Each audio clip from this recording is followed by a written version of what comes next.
Oh, recording. Yeah, hit my button here. Okay. I should have probably hit earlier. Yeah, well, anyway, it doesn't matter. So when it bleeps, I'm going. Anyway, I just spent a long time reading the summary judgment motion in the YouTube VIACOM case, and yeah, it's sort of interesting. I think VIACOM's going to win, really easy. But anyway, so I'll talk about that in a minute. Just in news, Karina's video got put back up, so that was good. So I won't put the little notices in front of my videos anymore. But yeah, I will do that. I think, whatever, put the notices there every time somebody's video gets fucked with for at least 3 or 4 days. But whatever, or maybe I should do it for a week. I don't know. It should be some sort of rule, because it's what punishment should be. Punishment. But whatever, it's kind of funny. I should turn the camera around because on my home page it says that to be a partner, and the video they're saying you make more money on your video, and then they list the video and it's punish YouTube video. So that's just kind of funny. Yeah, I'm sure they'll partner me with that video. Anyway, just kind of funny. All right, so some other guy, I don't know, some sort of Avenger guy. What the hell his name was? Let me see if I can find it. Infidel Avenger guy. He sent me an email about this whole whatever. He had read a blog post or whatever by Captain America or something. Some guy who owns some basketball team or some other asshole, one of those rich fuckers. It's bad enough people follow these sports teams, but they even follow the owners of the sports teams. Talk about sycophants. God, gotta shoot some people. Well, anyway, he seems like a nice enough guy, but what an idiot. Get a life. Don't be reading blog posts by millionaires. Wasted your time. But anyway, not that I was going to talk about this anyway, so I'm just mentioning him because he did PM me, and so it just seems like the thing to do. But yeah, of course I was going to talk about this lawsuit when they finally released it. They released papers. Okay, so that's why I'm talking about it. All right, so what they've got here basically is a summary judgment motion has been filed by VIACOM, and YouTube is counter motioning, of course. But anyway. The idea is basically they want to save time. They don't want to have to go to the jury trial thing with the whole case. They don't want to have to take the whole argument to a jury. They just want to have the jury decide the damages and basically have the judge decide the guilt. And so that's basically what the summary judgment motion is about. It's basically about most of the conduct is, old conduct before 2008, whatever, middle of 2008. But anyway. And it's kind of a slam dunky kind of thing. The original owners of YouTube were really fuckers. They were employees. They were all three of them were employees at PayPal, and they basically were set out just to create a shit website, just a garbage site that had views, so they could just sell it for big giant money because it had the views, because views were worth money. And that was their whole plan. And so they planned to sell out YouTube right from the very start. It had nothing to do with broadcasting yourself and YouTube and all this. It had nothing to do with any of that shit. It just had to do with, let's steal enough shit, put it on the internet, get enough views, and then we'll sell it like it's a real website. And they did it. And they suckered Google out of $1.74 billion. And it's laughable when you read these emails of these people, these cynical bastards. So right there, and then when Google bought YouTube, it bought the liability. It tried to limit the liability actually when it was negotiating and said, well, that's 12% of the purchase price has to be held, for future liability on the past claims. And the YouTube guys were smart enough to get that written out of the final deal. So I don't know what the real number ended up being, but it's probably some tiny little fund that was held over for liability. So it's just so funny when you see one of these big monster companies get just totally suckered. They bought a piece of shit. Because, Viacom's going to win. They're going to win billions of dollars. They're going to win billions of dollars. I don't see how they can fucking lose this case. Because you got emails coming out of these people where they just admit that they knew it was stolen content. They knew all the visits, 90%, some are saying 80%. Even, the lawyers when they're buying the company, well,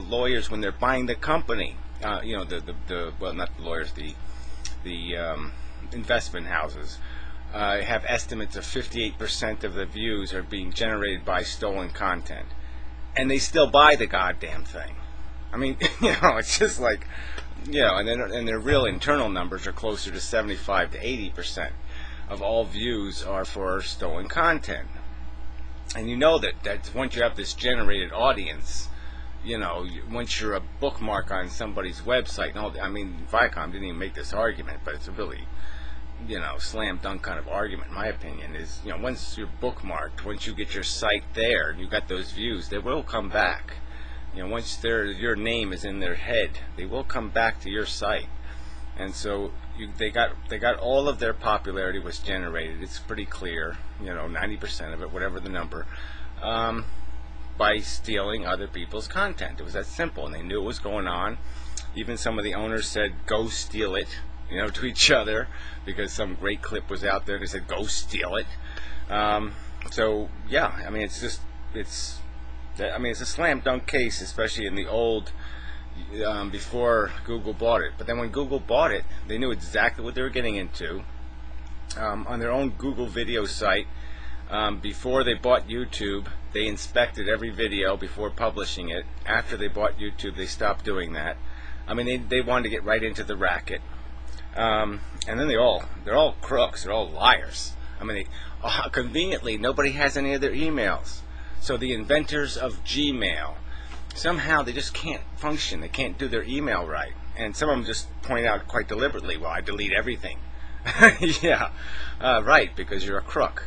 And then even Page, when the founders of Google is like, I haven't read his testimony yet, but it just sounds like it's going to be hilarious. It's just that deposition. But he apparently didn't know anything about YouTube, didn't know how it functioned, didn't hear anything about it. It's like, we're listening to Clarence Thomas talk about how I never talked about abortion. I mean, if I was a judge and the owner of a company comes to me with that kind of big, preposterous, fat, juicy lie, I mean, just for that lie alone, Google should be guilty.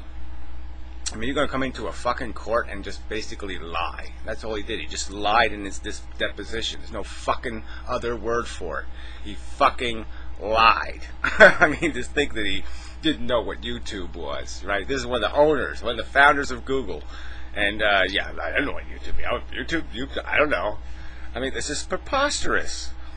So anyway, just a huge joke.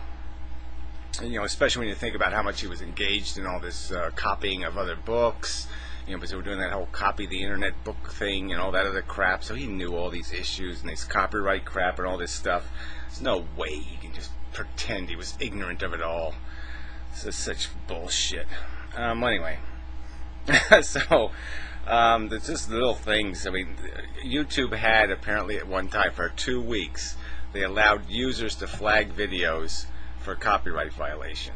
So instead of filing a DMCA, they could just flag a video for, because they knew it was a copyright violation. They could just suggest, hey, I suggest that you take a look at this video because I think it's a copyright violation.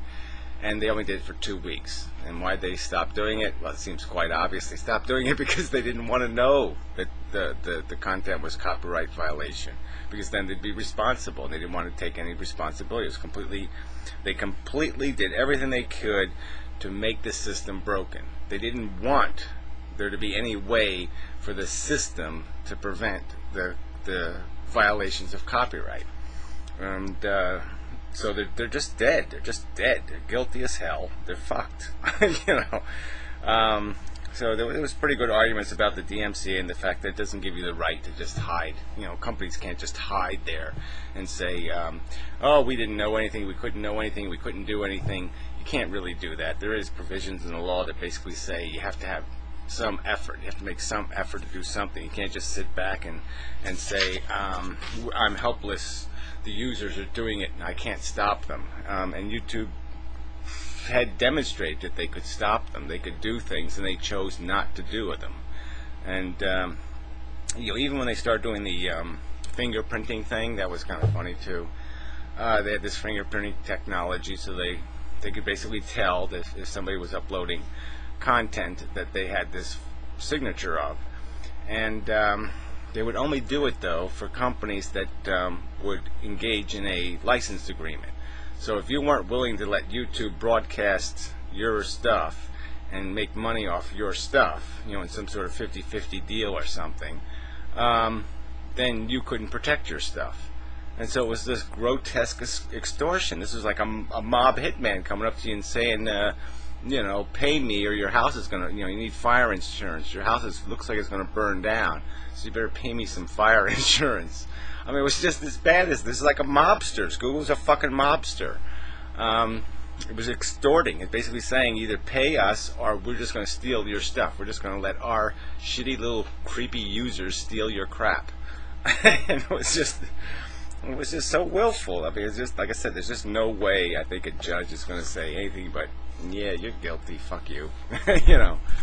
And so who knows what a jury's going to do about damages and stuff. I mean, that's another whole argument about trying to figure out whether Viacom was really hurt that much. But they could probably come up with numbers. If they start saying, well, that's it. Sorry, out of time.